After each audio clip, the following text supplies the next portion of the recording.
ৰাজ্যত এতিয়া ভয়াৱহভাৱে বৃদ্ধি পাইছে ড্ৰাগছ সৰবৰাহ আৰু চুৰিকাণ্ড। ধুবুৰী জিলাৰ চাপৰ বজাৰৰ মাজমজিয়াত বৃদ্ধি পাইছে চুৰিকাণ্ড।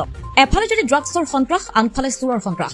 চাপৰ বজাৰৰ চুনচিমা মন্দিৰৰ কাষত প্ৰীতম পাণ ভাণ্ডাৰৰ লগতে সৰু কাপোৰৰ দোকানৰ তলা ভাঙি চোৰে এবাৰ বস্তু টকা পইচা লুটপাট কৰি লৈ গৈছে। দোকানৰ মালিক ৰাজমালা ওৰফে বুলু নামৰ দোকানীয়ে জনোৱা মতে প্ৰায় ৮০,০০০ টকাৰ বস্তু লোৱাৰ লগতে কিছু বিক্ৰী কৰি থৈ যোৱা টকা চোৰে চুৰি কৰি লৈ যায় বুলি দোকানৰ মালিকে ইতিমধ্যে জানিবলৈ দিছে। দোকানৰ মালিক ৰাজমাল্লা ওৰফে বুলু ঘটনাৰ সন্দৰ্ভত চাপৰ আৰক্ষী থানাত এতিয়া এজাহাৰ দাখিল কৰিছে।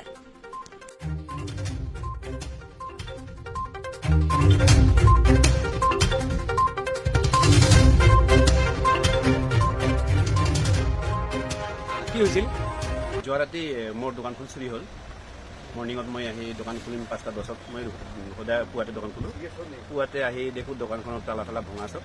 মই দৌৰা-দৌৰি কৰি ঘৰত গ'লোঁ, সকলোকে মাতি আনিলোঁ। দোকানখন মোৰ চুৰি হ'ল। বস্তু বাহিনী গোটেইখিনি লৈ গ'ল, কাপোৰ চাপোৰ যিমান আছিল আৰু পাণ দোকানৰ চিগাৰেট ৰজনীগন্ধা ঠণ্ডা যি আছিল চব একেবাৰে হেৰি কৰি লৈ গৈছে। টকা পইচা মোৰ এটা জমা টকা আছিল, মানে ডেইলি কইন্স জমা কৰোঁ ১০ টকাকৈ ৫ টকাকৈ, সেইটো ৮-৯ হাজাৰ টকা আছিল, সেইটো ল'ল। কাপোৰ দোকানত কেছ ভাঙি লৈ গ'ল, তাতে ৩-৪ হাজাৰ টকামান আছিল আগৰে। আৰু এনে কাপোৰ চাপোৰ লৈ সেনে মোটামুটি ৭০-৮০ হাজাৰ টকাৰ মোৰ বস্তু বাহিনী মই লৈ গ'ল। এতিয়া দোকান কেনেকৈ কৰিম মই এইটোৱে টেনশ্যন কৰি বিচাৰিছোঁ। কাৰো ওপৰত সন্দেহ আছে নেকি আপুনি? এনে কেনেকৈ ক'ম আৰু আশে পাশে মানুহ মই দোকানখন কৰোঁ, আশে পাশে মানুহ হেৰি কৰি থাকে আৰু চাই থাকে যে ইমান ধুনীয়াকৈ দোকান হেৰি কৰি আছে, কোনে কাৰোবাৰ চকু পৰিল। আমাৰ চাপৰ পুলিচ ষ্টেচনে এজাহাৰ দিছে নেকি? পুলিচ ষ্টেচনে এজাহাৰ দিছোঁ, ইনভেষ্টিগেশ্যন কৰি গ'ল, গুচি গ'ল।